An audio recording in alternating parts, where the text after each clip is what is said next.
Welcome to exam सहपाठी। आज के वीडियो में हम जूनियर के सिविक्स के सिलेबस के क्रम में केंद्रीय व राज्य शासन व्यवस्था टॉपिक के अंतर्गत केंद्रीय व्यवस्थापिका का अध्ययन करेंगे। ठीक है, आइए इसको स्टार्ट करते हैं।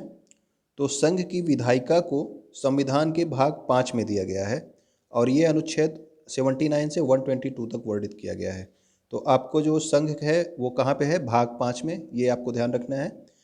अब देखते हैं संसद अनुच्छेद 79 के अंतर्गत क्या है कि संघ की एक संसद होगी। अनुच्छेद 79 में संसद है, इसका अनुच्छेद भी आपके लिए इम्पोर्टेंट है। इसके अंतर्गत लोकसभा, राज्यसभा और राष्ट्रपति आते हैं। ठीक है, तो संसद जो होती है वो लोकसभा, राज्यसभा और राष्ट्रपति से मिलकर बनती है। यद्यपि राष्ट्रपति जो होता है वो संसद के किसी सदन का सदस्य नहीं होता है और ना ही वह संसद के किसी सदन में बैठता है। ये क्या है? संसद का एक भाग है राष्ट्रपति। ठीक है ना, वो किसी सदन का सदस्य नहीं है, ना ही किसी सदन में बैठता है। इसके बावजूद भी राष्ट्रपति संसद का अभिन्न अंग होता है। संसद का काम क्या है?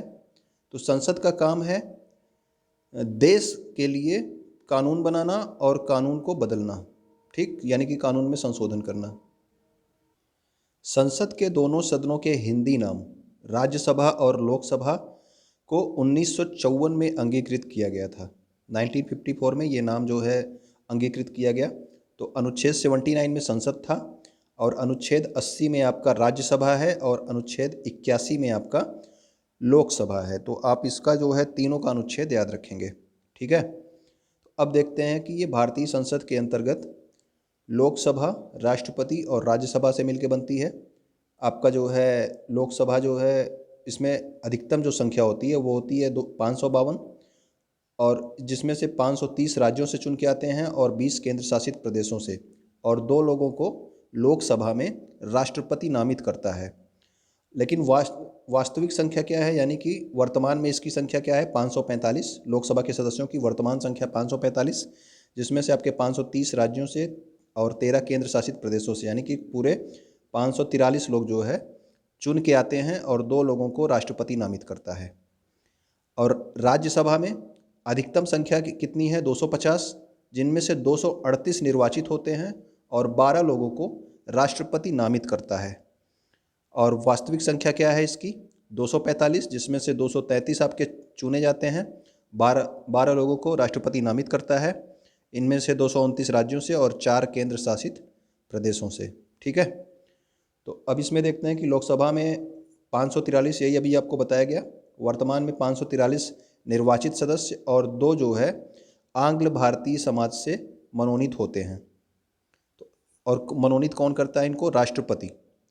लोकसभा में जो निर्वाचित सदस्य हैं ये सीधे जनता द्वारा चुने जाते हैं। तो यहाँ लोकसभा का चुनाव होता है, इसमें जनता वोट करके सांसदों को चुनती है। राज्यसभा में वर्तमान में 238 सदस्य निर्वाचित और 12 सदस्य राष्ट्रपति द्वारा मनोनीत होते हैं। ठीक है, ये आपकी कुल संख्या में से है, 250 में से। ठीक, तो जो इसकी राज्यसभा की कुल संख्या थी कितनी थी? 250 थी, जिनमें से 238 निर्वाचित और 12 राष्ट्रपति द्वारा मनोनीत होते थे। लोकसभा में राज्यों को जनसंख्या के आधार पर सीटें आवंटित होती हैं। यानी कि जो सीटें राज्य में होती है, जैसे सबसे ज़्यादा सीटें कहाँ पे हैं? तो उत्तर प्रदेश में है, लोकसभा की 80 सीटें हैं। तो ये किस आधार पे होता है? तो ये जनसंख्या के आधार पर निर्धारित किया जाता है। और वर्तमान में जो लोकसभा में प्रत्येक राज्यों के लिए जो स्थानों का आवंटन है कि किस राज्य में कितनी सीटें होंगी, ये 1971 की जनगणना के आधार पर है। ठीक है ना, ये दोनों पॉइंट आप याद रखेंगे कि जो सीटों का आवंटन होता है जनसंख्या के आधार पर, और जो इस समय सीटें आवंटित हैं वो 1971 की जनगणना के आधार पर हैं। और एक पॉइंट याद रखिए कि यह राज्यवार सीटों का आवंटन निर्धारण वर्ष 2026 तक संशोधित न किए जाने का प्रावधान है। यानी कि 2026 तक ये इसी तरह से जितनी सीटें दे दी गई हैं वही आपकी चलती रहेंगी। तो 2026 तक इन सीटों की संख्या में कोई परिवर्तन नहीं किया जाएगा। अब देखते हैं कि राज्य के निर्वाचित सदस्यों का चुनाव राज्यों की विधानसभाओं के निर्वाचित सदस्य करते हैं। तो राज्यसभा के निर्वाचित सदस्यों का चुनाव कौन करता है? ये राज्यों के विधानसभाओं के निर्वाचित सदस्य। राज्यसभा में जो चुने जाते हैं सदस्य, उनको कौन चुनता है? उनको विधानसभाओं के, अलग अलग राज्यों के विधानसभाओं के जो निर्वाचित सदस्य होते हैं, मतलब जो विधायक लोग होते हैं, वो चुनते हैं राज्यसभा के सदस्यों को। ठीक। अब देखिए, इनका चुनाव सीधे जनता द्वारा नहीं होता है, यानी कि राज्यसभा के जो सदस्य हैं उनका चुनाव सीधे जनता द्वारा नहीं होता है। इसीलिए इस प्रकार के चुनाव को क्या बोला जाता है? अप्रत्यक्ष चुनाव। तो लोकसभा जो थी, लोकसभा का चुनाव जनता कर रही थी, सांसदों का चुनाव किया जाता है जनता के द्वारा, ठीक है। लेकिन राज्यसभा के सदस्यों का चुनाव विधानसभा के निर्वाचित सदस्य कर रहे थे। तो इसीलिए जो है ये अप्रत्यक्ष चुनाव हो गया राज्यसभा का, और लोकसभा का प्रत्यक्ष चुनाव होता है। कोई भी व्यक्ति एक ही समय में संसद के दोनों सदनों का सदस्य नहीं हो सकता। ठीक, या तो वो लोकसभा का सदस्य होगा या फिर वो राज्यसभा का सदस्य होगा। अब अनुच्छेद 83 में क्या दिया है? संसद के दोनों सदनों का कार्यकाल। अब लोकसभा अपनी बैठक से 5 वर्ष तक कार्य करेगी, यानी कि लोकसभा का कार्यकाल कितना है? 5 वर्ष। और लेकिन 5 वर्ष के पहले इसे भंग भी किया जा सकता है, तो लोकसभा को भंग किया जा सकता है 5 वर्ष के पहले। ठीक। राज्यसभा एक अस्थायी सदन है, यह कभी भंग नहीं हो सकती है। तो राज्यसभा को कभी भंग नहीं किया जा सकता है, लेकिन लोकसभा को भंग किया जा सकता है। अब राज्यसभा को भंग क्यों नहीं किया जा सकता? क्योंकि राज्यसभा के 1/3 सदस्य प्रत्येक दूसरे वर्ष सेवानिवृत्त हो जाते हैं, इसीलिए इनके सदस्यों का जो कार्यकाल है वो 6 वर्षों तक हो जाता है। तो 1/3 सदस्य प्रत्येक दूसरे वर्ष सेवानिवृत्त होंगे और उतने ही सदस्य फिर चुन लिए जाते हैं। ठीक है ना। तो राज्यसभा भंग नहीं होती है, लेकिन लोकसभा को भंग किया जा सकता है। अब देखते हैं ये कि संसद सदस्यों की अर्हता या योग्यता क्या है। वह भारत का नागरिक हो, लोकसभा के लिए कम से कम 25 वर्ष तथा राज्यसभा के लिए 30 वर्ष की आयु पूरी कर चुका हो। तो लोकसभा के लिए कम से कम कितनी आयु चाहिए? 25 वर्ष, और राज्यसभा के लिए कितना है? 30 वर्ष। ठीक। अन्य योग्यताएं जो संसद द्वारा बनाई गई विधि के तहत निर्धारित की गई हैं, वो योग्यताएं ये धारण करने चाहिए। अब संसद के सदस्यों की अयोग्यता किस आधार पर सिद्ध होती है? पहले तो वो किसी लाभ के पद पर नहीं होना चाहिए, वह पागल या दिवालिया नहीं होना चाहिए, और दल बदल कानून के आधार पर उसको अयोग्य न ठहराया गया हो। ठीक है ना, तो वो संसद का सदस्य बन सकता है। अयोग्यता के संबंध में उत्पन्न प्रश्नों की विनिश्चय की शक्ति किसकी होगी? राष्ट्रपति। तो राष्ट्रपति जो है इसका जो है सलाह किसकी सलाह से करेगा? निर्वाचन आयोग की सलाह से यह निश्चित करेगा कि कौन जो है सदस्य योग्य है, कौन अयोग्य है। ठीक। इस संबंध में जो राष्ट्रपति का निर्णय होगा यही अंतिम निर्णय होगा। तो सांसदों की मतलब संसद सदस्यों की अयोग्यता के संबंध में निर्णय कौन करता है? तो वो राष्ट्रपति करता है। ठीक। संसद सदस्य राष्ट्रपति के समक्ष संविधान की 3री अनुसूची के अनुसार शपथ ग्रहण करेगा। तो किसके समक्ष शपथ ग्रहण करते हैं संसद के सदस्य? तो वो करते हैं राष्ट्रपति के समक्ष। संसद सदस्यों के वेतन और भत्ते। संसद सदस्यों की वेतन कितनी होती है? 1 लाख रुपए प्रति माह, और मासिक निर्वाचन भत्ता इनको मिलता है 70,000 रुपये प्रति माह। निर्वाचन क्षेत्र में भ्रमण के लिए 70,000 मिलता है। उसके बाद कार्यालय के लिए मिलता है 60,000, और दैनिक भत्ता जो इनको मिलता है डेली 2,000 रुपये मिलता है। ठीक। अब देखते हैं हम, भारत का उपराष्ट्रपति जो है वो राज्यसभा का सभापति होता है। जैसे लोकसभा में लोकसभा अध्यक्ष होता है, उसी तरह से राज्यसभा में सभापति होता है। तो वो सभापति कौन होता है? उपराष्ट्रपति राज्यसभा का सभापति होता है। राज्यसभा अपने सदस्यों में से किसी एक सदस्य को उपसभापति चुनती है। ठीक है। तो राज्य का जो सभापति होता है वो तो उपराष्ट्रपति होता है, लेकिन उपसभापति जो होता है वो उन्हीं राज्यसभा के सदस्यों में से चुना जाता है। उपसभापति का पद त्याग, पद रिक्त या हटाया जाना। देखते हैं ये सब क्या होता है। राज्यसभा का जो सभापति होता है, उपसभापति होता है, वो सभापति को त्याग पत्र दे करके पद त्याग कर सकता है। यानी कि उपसभापति सभापति को अपना जो है त्याग पत्र देकर पद त्याग कर सकता है। जब उपसभापति राज्यसभा का सदस्य नहीं रह जाता है तो यह पद रिक्त मान लिया जाता है। अब रिक्त का क्या मतलब है? रिक्त का मतलब है कि वो अब उसकी संसद सदस्यता खत्म हो गई। तो जब संसद सदस्यता खत्म हो जाएगी तो उस पद को रिक्त मान लिया जाएगा। ठीक। राज्यसभा के सदस्यों के बहुमत द्वारा पारित संकल्प द्वारा उपसभापति को पद से हटाया जा सकता है। तो राज्यसभा के जो सदस्य हैं वो बहुमत से जो है संकल्प पारित करके उपसभापति को पद से हटा भी सकते हैं। तो त्यागपत्र, पद त्याग कैसे होगा? त्यागपत्र देके, और अगर वो सभा का सदस्य नहीं रह जाएगा तो उसको पद को रिक्त मान लिया जाएगा और पद से हटाया जाएगा उनको बहुमत के द्वारा राज्यसभा के सदस्यों से। किसको? उपसभापति को। ठीक है। सभापति के रूप में कार्य करने की उपसभापति की शक्ति। देखते हैं ये क्या होता है कि सभापति की अनुपस्थिति में उपसभापति सभापति के रूप में कार्य कर सकता है। यानी कि अगर सभापति, राज्यसभा का सभापति अनुपस्थित है तो जो उपसभापति है वो सभापति के रूप में कार्य कर सकता है। ठीक। जब उपसभापति को हटाने का संकल्प विचाराधीन हो तब उसका पीठासीन न होना। यानी कि अगर किसी जो है उपसभापति के लिए कोई संकल्प पारित किया गया है उसको हटाने के लिए, तो उस समय जो है वो अपने पद पर नहीं रहेगा। ठीक। लोकसभा की प्रथम बैठक के उपरांत अपने सदस्यों में से एक अध्यक्ष और एक उपाध्यक्ष का चुनाव करती है। अब जैसे जो राज्यसभा थी उसमें सभापति और उपसभापति था। सभापति कौन था? उपराष्ट्रपति था। ठीक है। राज्यसभा का सभापति उपराष्ट्रपति था और अपने सदस्यों में से उन्होंने एक उपसभापति का चुनाव किया था। उसी तरह से लोकसभा की प्रथम बैठक के उपरांत एक अध्यक्ष का चुनाव किया जाता है और एक उपाध्यक्ष का चुनाव करते हैं वो लोग अपने सदस्यों में से ही। लोकसभा अध्यक्ष का पद त्याग, पद रिक्त या हटाया जाना, ये भी सेम उसी तरह से है जैसे कि आपका सभापति और उपसभापति के लिए था।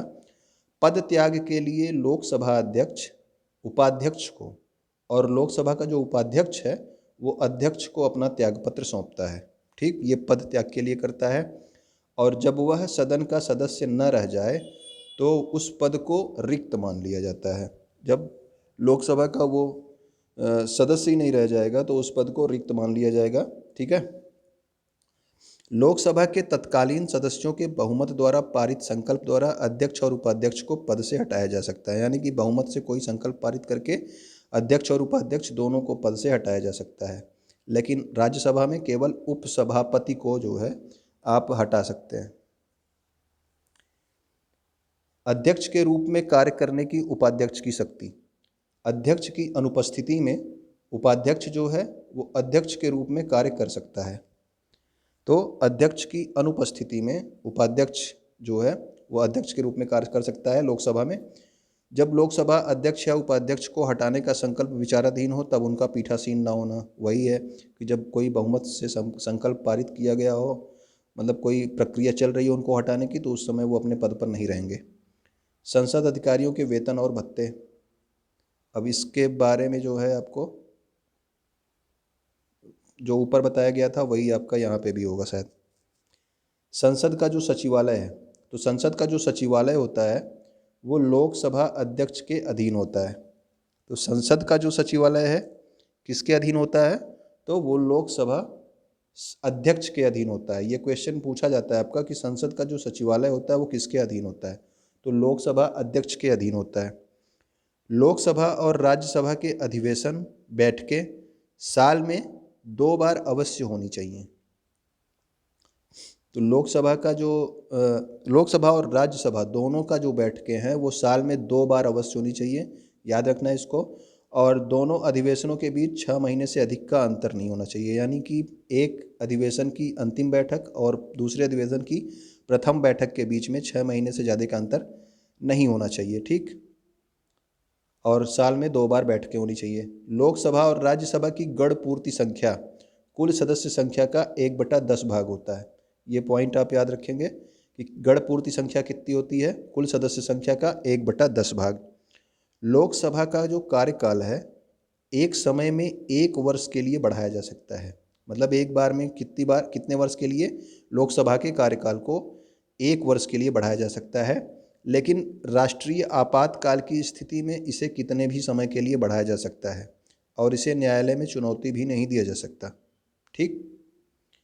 अब देखते हैं हम संसद की विधायी शक्ति के बारे में। संसद का जो प्रमुख कार्य है वो है कानून का निर्माण करना। ठीक। और ये देखिए कैसे विधेयकों को पुनर्स्थापन किया जा सकता है उनको पारित करने के संबंध में। यहाँ पे क्या दिया गया है कि जिस विषय पर कानून बनाना होता है उस पर एक प्रस्ताव तैयार किया जाता है। यानी कि जो कानून बनाने का जो प्रक्रिया है इसमें दिया गया है अनुच्छेद 107 में। तो जिस विषय पर कानून बनाना होता है उस पर एक प्रस्ताव तैयार किया जाता है और उसे क्या बोलते हैं, विधेयक बोलते हैं। अगर कोई कानून बनाना है तो पहले एक प्रस्ताव तैयार करो जिसको बोला जा रहा है क्या, विधेयक, यानी कि बिल बोला जाता है। संसद विधेयकों को संसद के किसी भी सदन में पेश किया जा सकता है, यानी कि जो बिल होता है किसी भी कानून को बनाने के लिए जो सबसे पहले बिल तैयार किया जाता है उसे आप संसद के किसी भी सदन में पेश कर सकते हैं। ठीक। साधारण विधेयक 3 चरणों में पारित होता है जिसे 3 वाचन कहते हैं। क्या क्या है ये? प्रथम वाचन में विधेयक को अध्यक्ष की अनुमति से संसद में प्रस्तुत किया जाता है। ठीक, इसमें जो है पहले संसद में प्रस्तुत किया जाएगा। द्वितीय वाचन में सभा के सदस्य उस पर आम बहस करते हैं। तो आम बहस कब होती है ये याद रखना आप लोग, द्वितीय वाचन में। तृतीय वाचन में क्या होता है, विधेयक या संशोधित विधेयक, यानी कि अब बहस करने के बाद अगर उसमें कुछ संशोधन करना हो तो उस संशोधित विधेयक को पारित किए जाने का किसमें है, तृतीय वाचन में। ठीक, तो प्रथम वाचन में आपका संसद में कोई भी बिल प्रस्तुत करोगे और द्वितीय वाचन में उस पर आम बहस होती है और तृतीय वाचन में क्या है, संशोधित विधेयक या उसी विधेयक को पारित किया जाना। ठीक, तो आधे से अधिक उपस्थित सदस्यों का मत यदि विधेयक के पक्ष में होता है तो विधेयक उस सदन में पारित हो जाता है, यानी कि आधे से अधिक लोगों ने अगर विधेयक के पक्ष में वोट कर दिया तो विधेयक जो है उस सदन में पारित हो जाएगा। यानी कि जिस भी सदन में वोट होगा, या लोकसभा में या राज्यसभा में, तो इसको दोनों में भेजा जाता है। लोकसभा से अगर पारित हो गया तो राज्यसभा में भेजा जाएगा। राष्ट्रपति के हस्ताक्षर से पहले दोनों सदनों में विधेयक का पारित होना जरूरी है। ठीक, यानी कि आपको लोकसभा में पारित हो गया तो फिर आपको राज्यसभा में भी पारित होना जरूरी है, तब उस पर जाके राष्ट्रपति हस्ताक्षर करता है। आमतौर पर जब मत लिए जाते हैं, यानी कि जब वोटिंग होती है किसी बिल पर, तो सभा का जो सभापति है अपना मत नहीं देता है। यानी कि जो सभापति है, राज्यसभा का अगर सभापति है या अध्यक्ष है तो क्या कह रहा है, वो अपना जो है वोट नहीं देता है। यदि विधेयक के पक्ष और विपक्ष में बराबर सदस्यों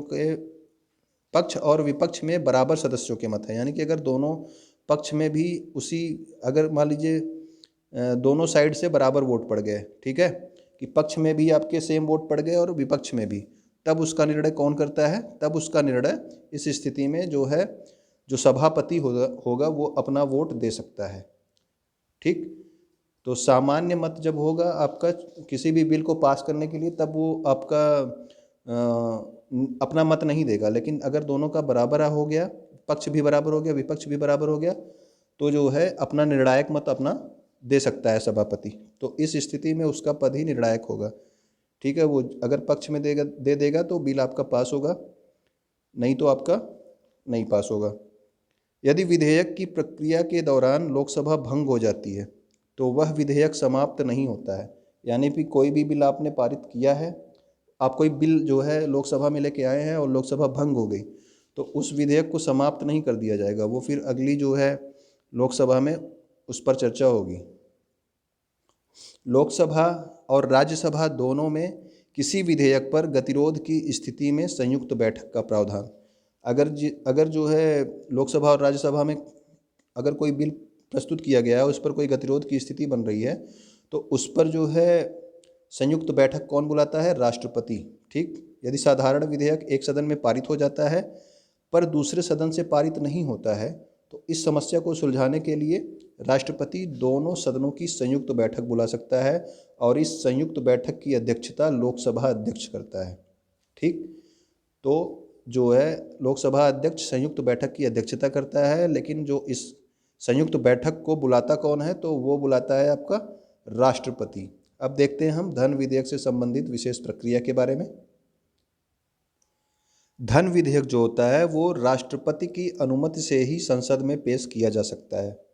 ठीक, और धन विधेयक केवल लोकसभा में लाया जाता है, यानी कि ये राज्यसभा में नहीं लाया जाता। ये क्वेश्चन बहुत बार पूछा जाता है कि धन विधेयक कहाँ पे पेश किया जाता है, तो धन विधेयक लोकसभा में ही जो है लाया जाता है। धन विधेयक लोकसभा से ही पारित होता है। ठीक, इसके लिए जैसे अभी आपने साधारण विधेयक था, तो साधारण विधेयक आपके लोकसभा और राज्यसभा दोनों में पारित होना जरूरी था, लेकिन ये जो धन विधेयक है ये केवल लोकसभा में लाया जाएगा और धन विधेयक को लोकसभा से ही पारित किया जाता है। यदि लोकसभा किसी धन विधेयक को पारित करके राज्यसभा को सौंप देता है तो राज्यसभा इसे 14 दिन के अंदर अपनी सिफारिशों के साथ वापस भेज देगा। तो 14 दिन तक जो है राज्यसभा इसको अपने पास रख सकता है, किसी भी धन विधेयक को, उससे ज़्यादा नहीं, ठीक है ना। उसको या तो वापस भेज देगा, और अगर राज्यसभा 14 दिनों में इसको वापस नहीं भेजती है तो इसको स्वतः पारित मान लिया जाएगा। मतलब ये मान लिया जाएगा कि राज्यसभा ने इसको एक्सेप्ट कर लिया, ठीक है। तो ये धन विधेयक पारित हो जाएगा। अब धन विधेयक की परिभाषा अनुच्छेद 110 में दी गई थी, ठीक, वो आपको जानना जरूरी नहीं है। अब ये देखिए कि कोई विधेयक धन विधेयक है या नहीं, इसका निर्णय जो है कौन करता है, लोकसभा अध्यक्ष। ये इंपॉर्टेंट पॉइंट है, इसको याद रखना। और धन विधेयक के लिए कोई संयुक्त बैठक नहीं बुलाई जाती। साधारण विधेयक के लिए संयुक्त बैठक बुलाई जाती है, धन विधेयक के लिए नहीं बुलाई जाती, ठीक। ये भी पॉइंट याद रखना। धन विधेयक, कोई विधेयक धन विधेयक है कि नहीं, इसका निर्णय कौन करेगा, लोकसभा अध्यक्ष। और धन विधेयक के लिए कोई भी संयुक्त बैठक नहीं बुलाई जाएगी। अब विधेयकों पर अनुमति है अनुच्छेद 111 में। विधेयकों पर अनुमति कौन देता है, तो राष्ट्रपति देता है। विधेयकों पर अनुमति यानी कि अभी आपने बिल पास किया, बिल जो है प्रस्तुत किया था लोकसभा राज्यसभा में, वहाँ से पास हो गया, लेकिन उसके बाद उसको फाइनल अनुमति कौन देगा, तो वो देगा राष्ट्रपति। राष्ट्रपति की अनुमति के बाद जो विधेयक होता है वो कानून यानी कि एक्ट बन जाता है। यानी कि पहले आपने राज्यसभा और लोकसभा से बिल पास कराया, और जब राष्ट्रपति ने उसको अनुमति दे दी कि हाँ ये सही है, तो वो आपका एक्ट बन जाता है, ठीक है ना। तब आपका कानून पूरा बन जाता है। तो पहले बिल आप प्रस्तुत करते हैं, उसके बाद राष्ट्रपति की अनुमति के बाद वही बिल जो है एक्ट बन जाता है। तो आप पहले विधेयक पेश करते हो, लास्ट में वो कानून बन जाता है। राष्ट्रपति विधेयक को संसद के पास केवल एक बार पुनर्विचार के लिए वापस कर सकता है। यानी कि अगर उसमें जो है कोई पुनर्विचार के लिए पॉइंट है, यानी कि किसी बात पे फिर से उसको विचार करने की ज़रूरत है संसद को, तो राष्ट्रपति केवल एक बार जो है उसको वापस कर सकता है। यदि संसद से ये विधेयक दोबारा पास हो जाता है, यानी कि लोकसभा और राज्यसभा से फिर से ये पास हो जाता है, तो राष्ट्रपति विधेयक को अनुमति देने के लिए बाध्य होता है। तब राष्ट्रपति को मानना ही पड़ेगा कि ये कानून सही है, ये बिल सही है, और उसको वो कानून बनाएगा, ठीक। यदि किसी राज्य का राज्यपाल राष्ट्रपति के हस्ताक्षर के लिए उस राज्य के विधेयक को भेजता है, तो राष्ट्रपति उस पर हस्ताक्षर न करके उस विधेयक को कानून बनने से रोक सकते हैं, ठीक। देखिए अभी आपका ये संसद वाला था, उसको वो केवल एक बार वापस कर सकते थे, और अगर दोबारा उनके पास आ जाता था तो वो अनुमति देने के लिए बाध्य होते थे। लेकिन अगर किसी राज्य का है, राज्यपाल उसके राष्ट्रपति के पास हस्ताक्षर के लिए भेज रहा है विधेयक को, तो राष्ट्रपति उसको कानून बनने से रोक सकते हैं, ठीक। तो राज्य के जो है कानून को राष्ट्रपति रोक सकते हैं, या फिर हस्ताक्षर कर भी सकते हैं, ऐसी बात नहीं है कि केवल रोक देंगे। अब देखते हैं वार्षिक वित्तीय विवरण। ये अनुच्छेद बहुत इंपॉर्टेंट है, 112, याद रखना अपनो, कई बार पूछा गया है। तो इसका जो संबंध है वो चर्चित शब्द बजट से है। तो बजट से किसका संबंध है, अनुच्छेद 112, जिसको बोला जाता है वार्षिक वित्तीय विवरण। और पूरे संविधान में बजट शब्द का कहीं प्रयोग नहीं किया गया है। तो बजट शब्द के लिए कौन सा शब्द प्रयोग किया गया है, वार्षिक वित्तीय विवरण। बजट शब्द का प्रयोग पूरे संविधान में कहीं नहीं किया गया है। पूरे संविधान में कहीं नहीं लिखा है बजट के बारे में, वार्षिक वित्तीय विवरण के बारे में लिखा है। बजट संसद के दोनों सदनों के समक्ष रखा जाता है, ठीक। तो ये जो है बजट जो होता है वो संसद के दोनों सदनों यानी लोकसभा राज्यसभा दोनों के समक्ष रखा जाता है। इसमें भारत की संचित निधि से कितना खर्च किया जाएगा और उस खर्च की पूर्ति कैसे की जाएगी, इसका विवरण प्रस्तुत किया जाता है। जिससे संचित निधि से कितना खर्च होगा और उस खर्च की पूर्ति कैसे होगी, सरकार उस खर्च की पूर्ति को कैसे करेगी, ठीक है, कैसे टैक्स के द्वारा, किन किन चीज़ों के द्वारा उसकी पूर्ति करेगी, इसका विवरण प्रस्तुत किया जाएगा वार्षिक वित्तीय विवरण यानी बजट में। यदि किसी योजना पर आवंटित बजट से अधिक खर्च हो जाता है तो उसके लिए संचित निधि से धन निकालना, ये आपका विनियोग विधेयक है अनुच्छेद 114 में, ठीक। कि कोई योजना के लिए आपको 500 करोड़ की ज़रूरत थी, आपने 600 करोड़ रुपए खर्च कर दिए, तो उसके लिए जो है धन कहाँ से, संचित निधि से निकाला जाएगा, उसके लिए अनुच्छेद 114 है। अब देखिए ये राष्ट्रपति की अध्यादेश जारी करने की शक्ति अनुच्छेद 123 में है, क्योंकि ये कानूनों की बात हो रही थी तो इसके बारे में मैंने यहाँ पे लिख दिया है। राष्ट्रपति जो है अध्यादेश जारी कर सकता है, कब जारी कर सकता है, जब संसद के दोनों सदन सत्र में ना हो और लोकहित में कानून बनाना आवश्यक हो। ठीक है ना। राष्ट्रपति अध्यादेश तब जारी कर सकता है जब संसद के दोनों सदन का सत्र न चल रहा हो और जो है लोकहित में कानून बनाना बहुत आवश्यक हो। अध्यादेश जारी करने के बाद सदन के सत्र में आने से 6 सप्ताह के अंदर, ये पॉइंट आप याद रखना, ये कई बार 6 महीने सब लगा देते हैं। तो अध्यादेश जारी करने के बाद सदन के सत्र में आने के 6 सप्ताह के अंदर यदि अध्यादेश अनुमोदित नहीं हो जाता तो वह समाप्त हो जाएगा। ठीक, तो 6 सप्ताह के अंदर उसको अनुमोदित करना है। अगर सत्र से शुरू होने के कोई अध्यादेश बनाया गया तो सत्र शुरू होने के 6 सप्ताह के अंदर उसको अनुमोदित करना है, नहीं तो वह स्वतः समाप्त हो जाता है। अब देख लेते हैं लोकसभा के कार्य। तो लोकसभा के कार्य आपके कानून बनाना, मंत्रिपरिषद के कामों पर अपना नियंत्रण रखना, कानून बनाती है, मंत्रिपरिषद के कार्यों पर नियंत्रण रखती है, कानून में संशोधन भी लोकसभा करती है। ठीक, और आपका जो है जनता पर कर लगाना और खर्चे का नियंत्रण करना। ठीक, खर्चे का निर्णय लेना। तो ये सब काम आपके लोकसभा के हैं। तो इस वीडियो में इतना ही। उम्मीद करता हूँ आपको पसंद आया होगा। अगर पसंद आया होगा तो आप वीडियो लाइक कर देंगे, अपने दोस्तों तक पहुँचा देंगे जिनको इन वीडियो की ज़रूरत हो। वीडियो देखने के लिए आपका बहुत बहुत धन्यवाद।